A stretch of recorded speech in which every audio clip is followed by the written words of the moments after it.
Alrighty, here is your Thursday, April the 2nd word of the day. Vapid, offering nothing stimulating or challenging, intellectually boring or worthless. So an example sentence would be, I tried to keep my face expressionless as the student gave me their vapid reasoning for not doing their work. Uh, you can, if something is vapid, like a vapid argument means that the argument is just like on the surface of it, not worth even listening to, really. Anyway, vapid, good word.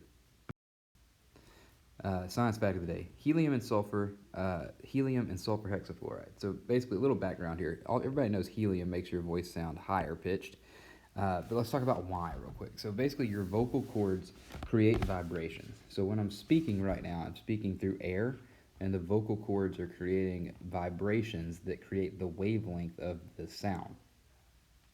But whatever medium you're speaking into, because V is equal to lambda F, where lambda's wavelength, whatever medium you're speaking into, since the velocity is fixed, the wavelength determines the frequency. So when I'm speaking in air, the wavelength I'm creating is what gives my voice the frequency that it has, the pitch that it has. Now, if you inhale helium, what happens is basically you're creating the same wavelengths, but since the velocity goes up, since the speed of sound in helium is higher than the speed of sound in air, the frequency goes up, which means the pitch of your voice goes up. Sulfur hexafluoride is cool because it causes the velocity of sound to go down. It travels slower through sulfur hexafluoride, and so uh, in turn, since your wavelengths are staying the same, your frequency goes down. And so when you listen to people that speak with helium sound like little cartoon clown people, but then sulfur hexafluoride makes them sound like some kind of demon or punk or like metal rocker people. It's kind of interesting. Anyway, lots of YouTube videos on sulfur hexafluoride that are worth a look see. Okay, history fact of the day. So this is the Popol Vuh.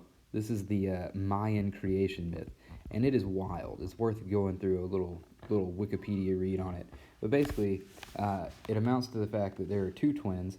There's some background stuff, like their father goes down into the underworld and gets killed, and then the two twins, the hero twins, Wanapu and Shablanke, are going to try to go down to Xibalba, the underworld, and avenge him.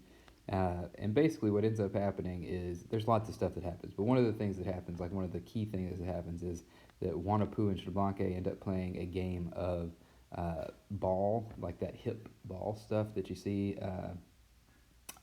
all over the Central American region, where they're like got that rubber ball and they hit it with their hip and they try to get it through the rings. They end up playing a game of that with the underworld gods, and they beat them, and then end up basically bringing corn back up to the world.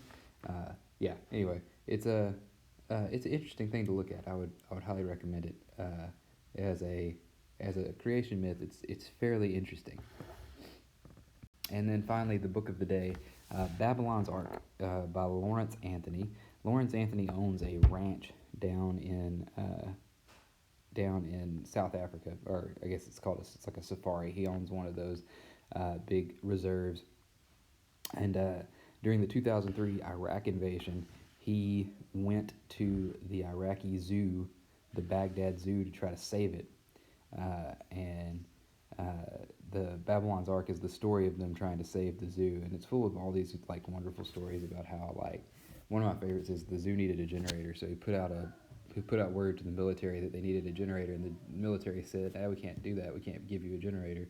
And then, like 6 hours later, this colonel shows up in a truck at the zoo with a generator in the back, and he says, "Hey, I'm gonna go use the restroom over there. There was not a generator in this truck." And they got the meaning, and they took the generator and were able to power the zoo. The guy comes back and he's like, "Oh, I see. There's no generator in this truck. Good." And then they drive off. But it's lots of little stories like that, like the servicemen would come by and give their MREs to the animals and stuff like that. It's a really good story. Interesting story about them trying to make a zoo work in the aftermath of an invasion.